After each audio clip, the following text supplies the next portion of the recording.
अपने पसंदीदा शो के फुल एपिसोड देखने के लिए अभी डाउनलोड करें दंगल प्ले ऐप। वैसे कैसा रहा आज का दिन आपका? एकदम तूफानी भाभी। पहले तो मुझे लग रहा था ये मौका भी मेरे हाथ से गया बस, लेकिन उसके बाद एक वो अनजान लेडी पता नहीं ऐसे किसी भगवान के वरदान की तरह मेरे सामने आ गई। इतना लंबा घूंघट पहना हुआ था उसने। आवश्यकता ही जुगाड़ की जन्मी है। अपने मन को शांत कीजिए, खुद पर यकीन कीजिए और अपनी चारों ओर देखें। अगर आपका मन सच में शांत होगा तो आपको आपके सामने आशा का उजाला दिखाई देगा। उसकी सलाह की वजह से ना ये मौका बस मेरे हाथ से निकलता निकलता बस बच गया। वो जो कुछ भी कह रही थी ऑब्वियसली मुझे नहीं कह रही थी, बट मुझे ऐसा लग रहा था वो जो कुछ भी कह रही है मुझे ही कह रही है। वहां से वापस आते समय वो रास्ते में मिली थी। मैं उसको थैंक यू बोलना चाहता था, लेकिन वो जल्दी में थी इसलिए वो चली गई। बट कोई बात नहीं, शायद कल मुलाकात हो जाए। बट सच में आज जो मुझे ये उम्मीद मिली है ना अपने जॉब के लिए, उसका सारा क्रेडिट सिर्फ और सिर्फ उस अनजान लेडी को जाता है।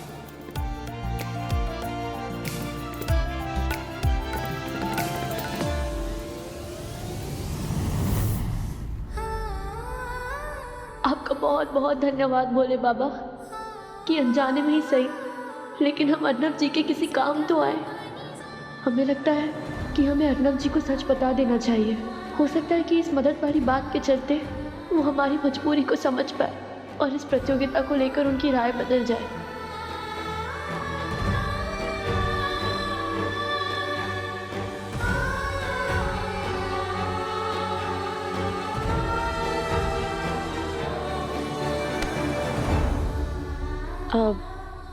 अर्नब जी, हमें आपसे एक बात कहनी थी। बोलो।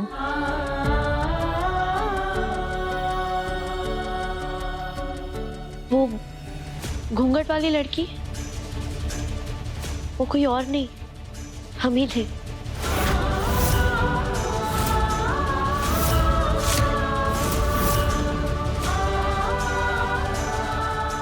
What? पल्लवी, तुम्हारी हिम्मत कैसे हुई इस घर की बहू होगी उस वाहियात कंपटीशन में हिस्सा लेने की?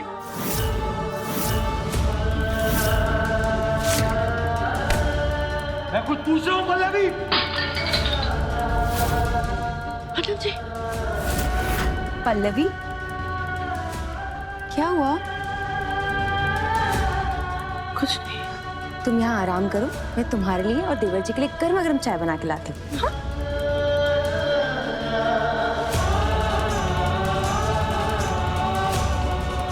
हे भोले बाबा, कहीं जो हमने सोचा है वो सच ना हो जाए। समझ नहीं आ रहा है कि हम अर्नब जी को ये बात बताएं कि ना बताएं।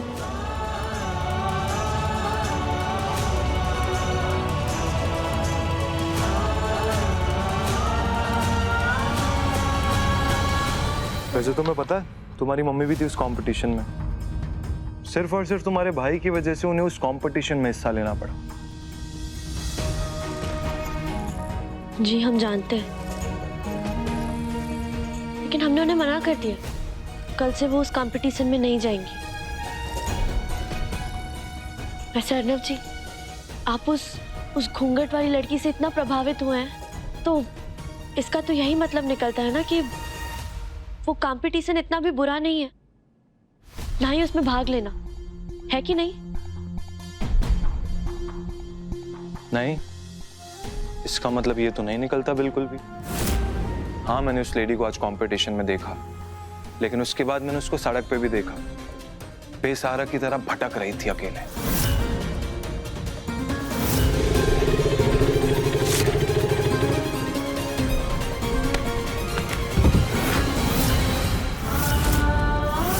सही बताऊं ना तो मुझे बिल्कुल भी अच्छा नहीं लगा। ऐसा लग रहा था जैसे किसी मुसीबत के चलते उसने अपने पति और फैमिली से छुप के उस कंपटीशन में हिस्सा लिया है। उसके गधे पति को तो इस बारे में आइडिया भी नहीं होगा। इतना गुस्सा आ रहा था मुझे उस पे और उसकी फैमिली पे। मैं तो सोच रहा हूँ कितना बड़ा बेवकूफ और नकारा होगा उसका पति, जो उसकी इतनी समझदार पत्नी को ऐसे कंपटीशन में हिस्सा लेना पड़ा। मैं होता ना तो बिल्कुल भी ये सब करने नहीं देता उसे। किसी के हालात को बिना पूरी तरह जाने उस पर अपनी राय दे देना, ये हमें सही नहीं लगता। हो सकता है ना कि उस लड़की की कोई मजबूरी हो, जैसे हमारी मम्मी की थी। शायद तुम सही कह रही हो पल्लवी, लेकिन कुछ भी हो जाए, अपनी फैमिली से छुपाना वो बिल्कुल गलत है। अपने परिवार से और अपनों से छिपाना भी उसकी मजबूरी का हिस्सा हो सकता है। पता नहीं मुझे ये सब, अब जब हम उस लेडी को जानते ही नहीं है तो क्यों डिस्कस कर रहे हैं उसके बारे में। इतनी बड़ी बात को अर्नब जी से छिपाना हमें बिल्कुल अच्छा नहीं लग रहा है। हम अर्नब जी को बता देंगे कि वो घूंघट वाली लड़की कोई और नहीं बल्कि हम ही थे,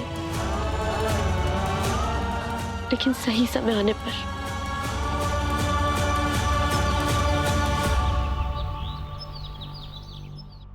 हमारी प्रधान जज श्रीमती बबली देवी शास्त्री जी के हाथों इस दिए के प्रज्वलित होते ही हमारी इस सर्वगुण संपन्न प्रतियोगिता के दूसरे दिन का शुभ प्रारंभ हो चुका है। जोरदार तालियां।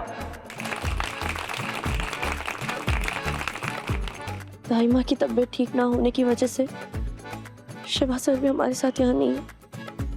हमारा दिल बहुत घबरा रहा है, लेकिन हमें हिम्मत से काम लेना होगा और ज्यादा सतर्क रहना होगा।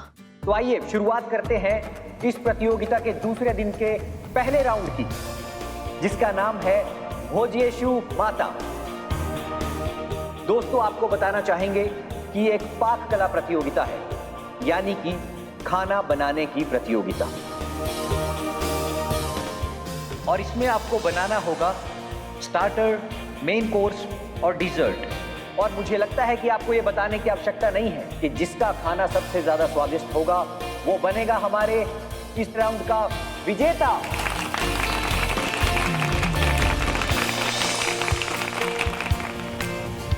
सुनिए जी, ये रेगिस्तान कैसे बनेगा? क्या कह रही हैं आप? ये रेगिस्तान क्यों खाना है आपको? आप खाने की बात कर रहे हैं, हम बनाने की बात कर रहे हैं। अरे वही तो हम भी पूछ रहे हैं, रेगिस्तान कहाँ से आ गया आपके दिमाग में? वो अभी तो बोला ही डिजर्ट बनाना है। हम वो बिट्टू की किताब में दिखे थे, वो डिजर्ट मानी रेगिस्तान। डेजर्ट का मतलब मीठा होता है। आय हाय, डिजर्ट माने मीठा, तो स्वीट माने का? हमरा भेजा। आय हाय, वो तो ना ही खा सकते हम। लेकिन ये राउंड उतना भी सीधा नहीं है जितना आप लोगों को लग रहा है, क्योंकि इसमें एक पेंच है, और वो ये है कि आपको खाना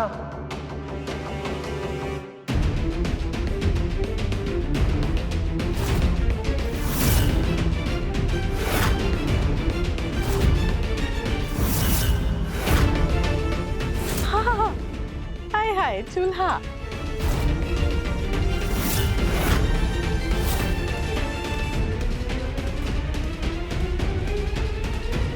यानी कि गोबर से बने कंडे को जलाकर चूल्हे पर खाना बनाना है। तो आप लोगों के सामने उस टेबल पर खाना बनाने का सारा सामान पड़ा है। घंटी बजते ही आप सबको दौड़कर उस टेबल पर जाना है और खाना बनाने का सामान उठाना है।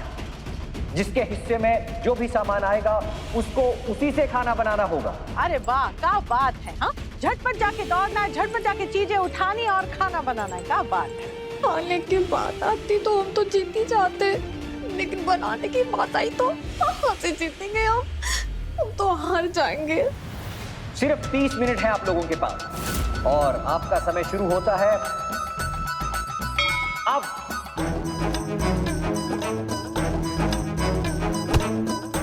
संभल कर।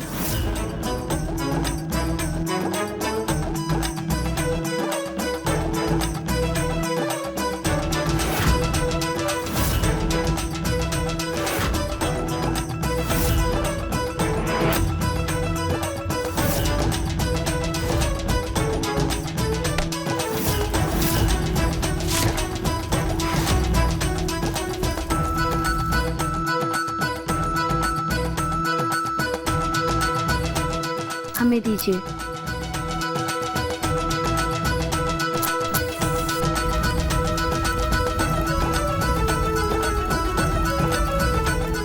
अब इसे ऐसे फूंक मारते रहिए जब तक पूरी तरह जल न जाए, ठीक है? Thank you.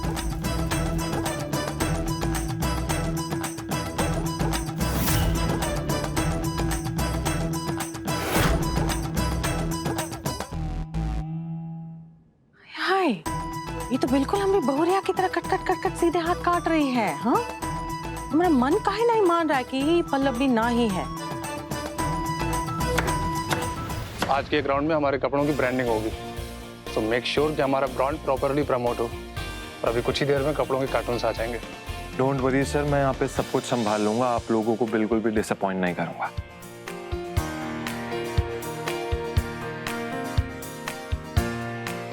अरे ये तो वही घूंघट वाली लेडी है।